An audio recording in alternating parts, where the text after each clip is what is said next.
Welcome to Lesson 3.8 of the Grant Architect course, where we explore community-based participatory research, commonly known as CBPR. In our previous lessons, we covered how to use scholarly literature and citations to support your needs statement.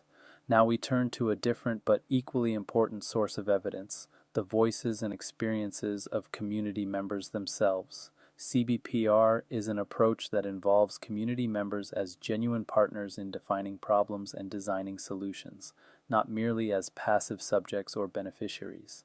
This lesson explores how to incorporate authentic community voice into your needs statements while avoiding the savior complex narratives that can undermine credibility with sophisticated funders. By the end of this lesson, you will understand the core principles of CBPR and why community voice matters in grant writing. You will learn practical methods for gathering community input ethically and authentically. You will discover how to present community voice in proposals in ways that demonstrate genuine partnership rather than tokenism. And you will understand what funders look for when they evaluate community engagement claims. These skills are increasingly essential as funders at all levels place greater emphasis on community-centered approaches and equity in grant making. Community-based participatory research, or CBPR, is a research approach that partners with community members throughout the entire process of understanding problems and developing solutions. Unlike traditional research where academics or organizations study communities as external observers, CBPR positions community members as essential partners with unique expertise. The core principle underlying CBPR is that those most affected by problems have irreplaceable expertise about them. Community members understand the lived reality of issues in ways that outsiders cannot fully grasp from statistics alone. They know which interventions have been tried before and why they failed. They understand cultural factors that affect how problems manifest and how solutions might be received. Their knowledge is not less valuable than academic knowledge. It is different and complementary. In application, CBPR means that community input genuinely shapes how problems are defined and how solutions are designed. This goes beyond asking community members to validate decisions already made. Instead, community perspectives inform the fundamental questions asked, the priorities set, and the approaches chosen. This collaborative process takes more time but produces better results. The outcome of authentic CBPR is more relevant and culturally appropriate interventions. Programs designed with genuine community partnership are more likely to address actual community priorities, use culturally appropriate methods, and gain community acceptance and participation. Research consistently shows that CBPR approaches produce better outcomes than top-down interventions. Understanding why community voice matters helps you prioritize this element in your grant writing and community engagement activities. There are 4 key reasons why community input is essential. Accuracy comes from community members knowing their own experiences better than anyone else. Statistics and research can tell you about patterns and trends, but community members can tell you what those numbers mean in daily life. They can explain why people make the choices they make, what barriers actually prevent access to services, and what aspects of problems cause the most distress. This ground-level accuracy improves your problem documentation significantly. Legitimacy develops when community participation validates your problem framing. When community members confirm that you have accurately described their situation and priorities, your needs statement gains credibility. Reviewers increasingly look for evidence that communities themselves have endorsed the problems you describe. Without this validation, your framing may reflect your assumptions rather than community reality. Cultural competence emerges when insiders contribute their understanding of cultural nuances. Communities are not homogeneous, and cultural factors profoundly influence how problems are experienced and how solutions are received. Insider knowledge helps you avoid cultural missteps, use appropriate language, and design interventions that fit community values and practices. This cultural grounding cannot be achieved through outside research alone. Buy-in increases when community involvement shapes programs from the beginning. People are more likely to participate in and support programs they help design. Community involvement creates ownership and investment that translates to better recruitment, retention, and outcomes. Programs imposed on communities without input often struggle with participation regardless of how well designed they appear on paper. The savior complex is a critical pitfall to avoid in grant writing and community engagement. Understanding what it is and how to avoid it strengthens both your proposals and your relationships with communities you serve. The savior complex occurs when outsiders, whether organizations, researchers, or funders, assume they know best what communities need without genuinely consulting those communities. It manifests in language that positions the organization as heroic rescuers and community members as helpless victims who cannot solve their own problems. This framing may feel natural to grant writers who want to emphasize the importance of their work, but it carries serious problems. The savior complex is problematic for multiple reasons. It disempowers communities by suggesting they lack agency or capability. It produces poor solutions because outsider assumptions often miss crucial community realities. It creates resentment that undermines program participation. And increasingly, sophisticated funders recognize and penalize savior narratives because they reflect outdated and ineffective approaches to social change. The alternative is a genuine partnership approach that values community knowledge. This means acknowledging that communities have strengths and resources, not just deficits. It means recognizing community members as experts on their own experiences. It means designing programs with communities rather than for them. This shift requires humility about the limits of outside expertise and genuine respect for community wisdom. Watch your language carefully in proposals. Avoid framing that positions community members as helpless, passive, or waiting to be saved. Instead, describe communities as partners with valuable knowledge and capabilities. Highlight community strengths alongside challenges. Present your organization as a resource supporting community goals rather than a savior rescuing victims. Several methods exist for gathering community input, each with strengths suited to different purposes and contexts. Choosing the right method depends on your goals, resources, and the community you serve. Focus groups bring together small groups of 6 to 12 target population members for facilitated discussions about specific topics. A skilled facilitator guides conversation while allowing participants to interact with each other, often surfacing insights that would not emerge in individual interviews. Focus groups are excellent for exploring how people think about issues, understanding the language they use, and identifying areas of agreement or disagreement. They work well when you want to gather rich qualitative data in a relatively short time.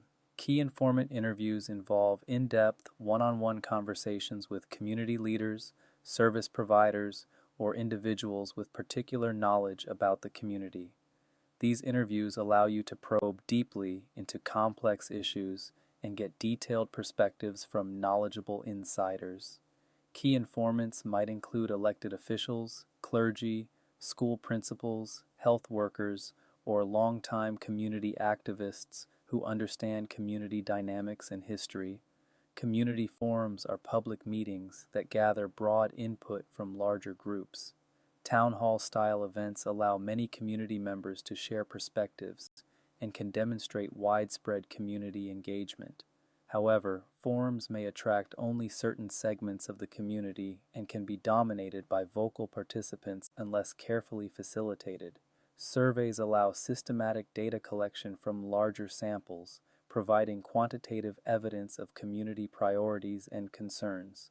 Surveys can reach people who might not attend meetings and can be administered in multiple languages. However, surveys require careful design to yield useful data and may miss the nuance that qualitative methods capture. Gathering community input carries ethical responsibilities that must be taken seriously. Failing to address ethical considerations can harm community members and undermine trust. Informed consent means ensuring that participants understand how their input will be used before they provide it. People sharing personal experiences or opinions should know whether they might be quoted in proposals, whether their identity will be disclosed, and what will happen with the information they share. This does not require formal consent forms in all cases, but participants should always understand the purpose of engagement activities and how information will be used. Confidentiality requires protecting participant privacy appropriately. Some participants may want to be identified and credited for their contributions. Others may share sensitive information that could cause harm if disclosed, such as immigration status, health conditions, or family situations. Establish clear protocols for protecting privacy and communicate them to participants. When using quotes, consider whether attribution might identify individuals even without names. Reciprocity means that communities should benefit from participation, not just provide knowledge for others to extract. Consider what participants gain from engaging with your organization. This might include access to information, connections to resources, influence over programs affecting them, or tangible compensation for their time. One-sided relationships that only extract community knowledge perpetuate exploitation rather than partnership. Power dynamics between organizations and communities must be acknowledged and addressed.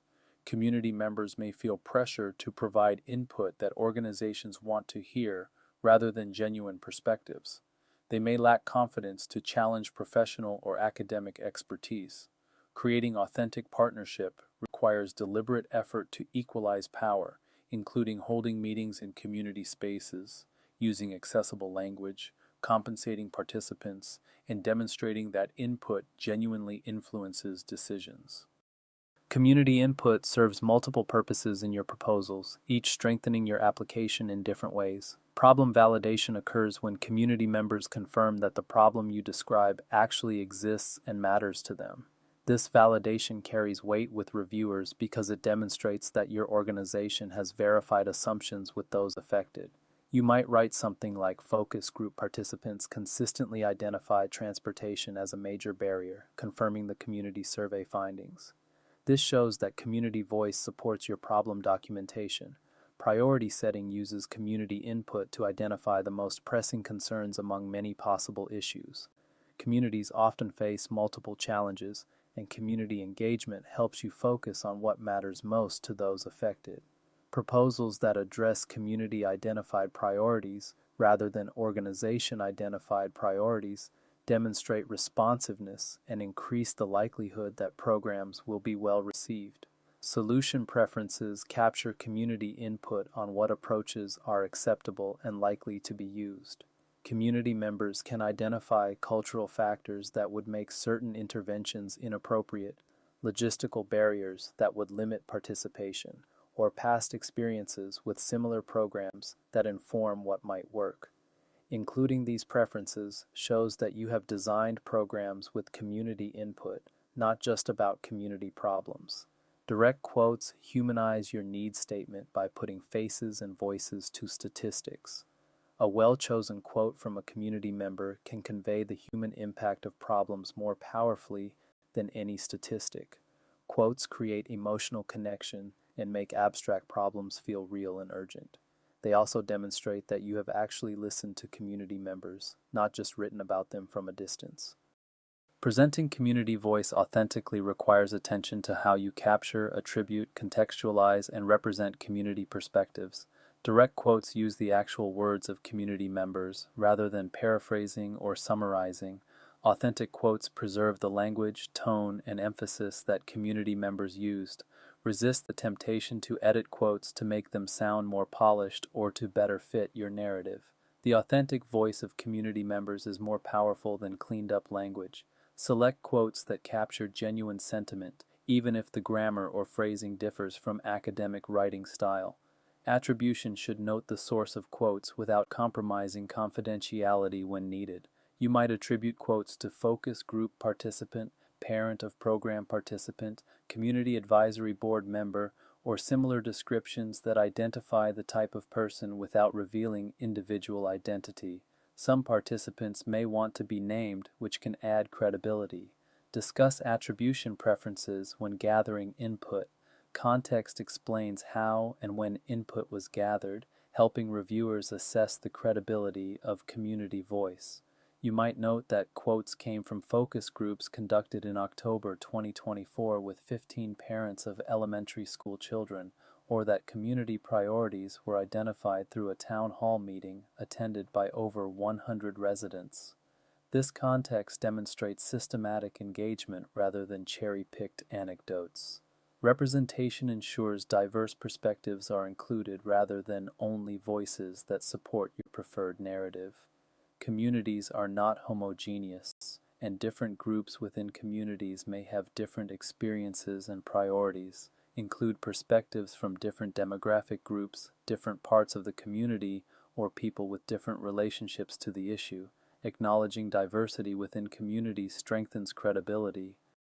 Formal community advisory structures provide ongoing community guidance and demonstrate sustained engagement beyond one-time input gathering. Several structures can formalize community voice in your organization and proposals. Advisory boards are formal groups that meet regularly to provide ongoing guidance on programs and organizational direction. Community advisory boards typically include target population members, community leaders, and other stakeholders who advise on program design, implementation, and evaluation. Having an active advisory board demonstrates sustained community engagement and provides ready access to community perspectives when developing proposals. Advisory boards should have clear charters defining their role, regular meeting schedules, and mechanisms for their input to influence decisions. Community champions are individuals who advocate for the project within their communities.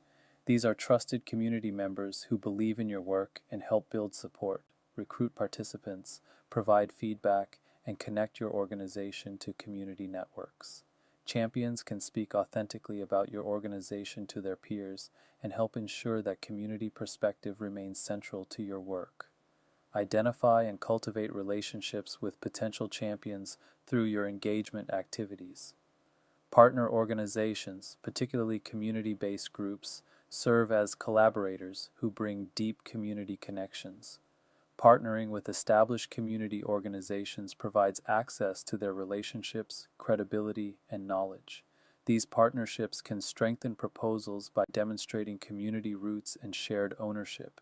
Ensure partnerships are genuine collaborations rather than relationships where you use community organizations' names without meaningful involvement. Lived experience consultants are individuals with relevant personal experience who are paid as advisors. Compensating people with lived experience recognizes the value of their expertise and creates accountability for using their input. This approach is increasingly expected by funders who recognize that community expertise deserves compensation equivalent to professional expertise. Several common mistakes undermine community engagement efforts and can damage your credibility with both communities and funders. Avoiding these pitfalls is essential for authentic partnership. Token participation means including community members without giving them real influence over decisions. This might look like having community members on advisory boards who are never consulted, holding focus groups after decisions are already made, or inviting community input and then ignoring it. Sophisticated funders and community members recognize tokenism, and it damages trust while providing no real benefit. Either engage authentically or do not claim community partnership. Knowledge extraction occurs when organizations take knowledge from communities without giving back. This happens when researchers conduct studies, collect data, and publish findings without sharing results with communities or ensuring communities benefit. It perpetuates exploitative relationships where communities are subjects rather than partners. Consider what communities gain from engaging with you and ensure reciprocity. Misrepresentation means claiming community support that does not actually exist. Some organizations claim community endorsement based on minimal engagement or mischaracterize the nature of community input. This is both unethical and risky, since funders may verify community support claims. Only claim what you can document and be accurate about the nature and extent of community engagement. Paternalism involves telling communities what they need rather than listening to their perspectives. This manifests as organizations that believe they understand community needs better than community members themselves, that dismiss community priorities that differ from organizational assumptions, or that design solutions without community input. Even well-intentioned organizations can fall into paternalism, Practice humility and genuine listening. Funders want to see evidence of community engagement, not just claims about it. Several documentation strategies demonstrate that your community involvement is genuine and ongoing. Process documentation describes how community was involved in developing your proposal and programs. In your narrative, explain what engagement activities you conducted, who participated, what you learned, and how input shaped your approach. Specific details are more convincing than vague claims. Instead of saying we consulted with the community, write we conducted 3 focus groups with 25 parents in September who identified transportation and childcare as the primary barriers to program participation, leading us to add transportation assistance to our program design. Letters of support from community members and organizations provide third-party validation of your community relationships. Strong letters do more than express generic support. They describe the relationship between your organization and the community, confirm that community input was genuinely sought and used, and endorse the specific program being proposed. Coach letter writers on what funders want to see, and request letters that speak specifically to community engagement. Advisory board rosters demonstrate that community members have formal roles in guiding your work. Include rosters showing community representation on your advisory board, with brief bios indicating members' community connections. If possible, show that advisory boards have met recently and that their input has influenced the proposed work. Meeting minutes provide concrete evidence of ongoing engagement activities. Keep records of community meetings, advisory board sessions, and engagement events. These documents can be referenced in proposals or included as attachments to demonstrate sustained engagement rather than one-time token consultation. Cultural competence in community engagement means adapting your approach to ensure all community members can participate fully and comfortably. Several practical considerations support culturally competent engagement. Language access means conducting activities in the languages community members speak, not expecting everyone to participate in English. Provide interpretation services at meetings. Translate surveys and other materials. Make it clear that all languages are welcome. Language barriers exclude significant portions of many communities, and authentic engagement requires removing these barriers, even when it increases cost and complexity. Accessible locations mean meeting in places where community members feel comfortable rather than expecting them to come to your office. Churches, community centers, schools, and other familiar spaces feel safer and more welcoming than professional settings. Consider physical accessibility for people with disabilities, proximity to public transportation, and whether the location feels welcoming to the specific community you want to engage. Some communities may have historical distrust of certain institutions, making location choice particularly important. Timing should work around community availability rather than organizational convenience. Evening and weekend times may be necessary to include working parents. Consider school schedules, harvest seasons for agricultural communities, religious observances, and other factors affecting when people are available. Providing childcare, meals, or other supports removes additional participation barriers. Culturally matched facilitators bring credibility and understanding that outsiders often lack. When possible, use facilitators who share cultural backgrounds, languages, or life experiences with participants. They can pick up on cultural nuances, use appropriate communication styles, and make participants feel more comfortable sharing openly. If matching facilitators are not available, ensure facilitators have training in cultural competence and humility. Understanding what funders expect regarding community engagement helps you prepare applications that meet their standards. Different funder types have different expectations. Federal funders often require evidence of community engagement as part of their review criteria. Many federal programs specifically ask applicants to describe how community members were involved in program design and will continue to be involved in implementation. Some notice of funding opportunities include community engagement as a scored element, meaning your application will lose points without documented engagement. Read the notice of funding opportunity carefully to understand exactly what is required and what evidence reviewers will evaluate. Foundations increasingly value authentic community partnership. Major foundations like Robert Wood Johnson Foundation, Kresge Foundation, and many others have made equity and community voice central to their grant making.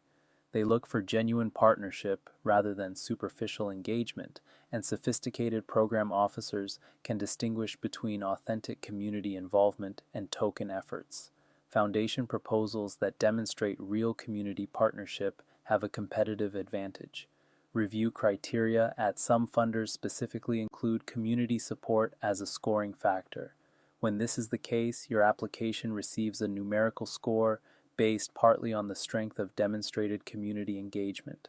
Understanding how many points are available and what reviewers look for allows you to allocate appropriate space in your narrative and gather needed documentation. Letters of support from community members and organizations are required by many funders. These letters should demonstrate actual relationships rather than generic expressions of support. Strong letters describe how the writer knows your organization, confirm their involvement in developing the proposed program, and explicitly endorse the proposed approach. Cultivate relationships that enable you to request strong, specific letters when opportunities arise. This practical application guides you through implementing community-based participatory approaches in your own work. Step 1. Identify 3 community voices relevant to your work. Consider who is directly affected by the problems you address, who has lived experience with the issues, and who represents different perspectives within your target community. These might be program participants, community leaders, frontline service providers, or family members of those you serve. Think about whose voices are often missing and make deliberate efforts to include them. Step 2. Develop questions to gather authentic community input. What do you want to learn from community members? Draft open-ended questions that invite genuine perspectives rather than questions that lead toward answers you want to hear. Ask about priorities, barriers, cultural factors, and what they think would actually help. Test your questions to ensure they are clear and culturally appropriate. Step 3. Conduct at least one community engagement activity. This might be a focus group, a set of interviews, a community forum, or surveys. Apply the principles from this lesson. Choose accessible times and locations. Provide language access if needed. Ensure informed consent and approach the activity with genuine openness to learning. Document what you learn systematically. Step 4. Incorporate community voice into a needs statement draft. Using what you gathered, revise an existing needs statement or draft a new one that includes community perspective. Add direct quotes that humanize the problem. Explain how community priorities shaped your approach. Show that you have listened and that community input genuinely influenced your work. Let us summarize the key lessons from our exploration of community-based participatory research. The value of CBPR lies in how community knowledge improves problem definition. Community members bring irreplaceable expertise about lived experiences, cultural factors, local context, and what approaches are likely to work. Programs designed with genuine community partnership address real priorities, use appropriate methods, and gain community acceptance. The research consistently shows that CBPR approaches produce better outcomes than top-down interventions designed by outsiders who assume they know best. Authentic engagement requires avoiding token or extractive approaches that damage both community trust and your credibility with funders. Tokenism, where community members are included without real influence, provides no benefit while signaling that partnership claims are hollow. Extraction, where organizations take community knowledge without ensuring communities benefit, perpetuates exploitative relationships. Authentic engagement means genuine partnership where community perspectives shape decisions and communities gain from participation. Ethical practice demands ensuring that communities benefit from participating in your engagement activities. This includes informed consent about how input will be used, protection of privacy when appropriate, and reciprocity that provides value back to communities. Power dynamics must be acknowledged and addressed through deliberate efforts to make engagement accessible and welcoming.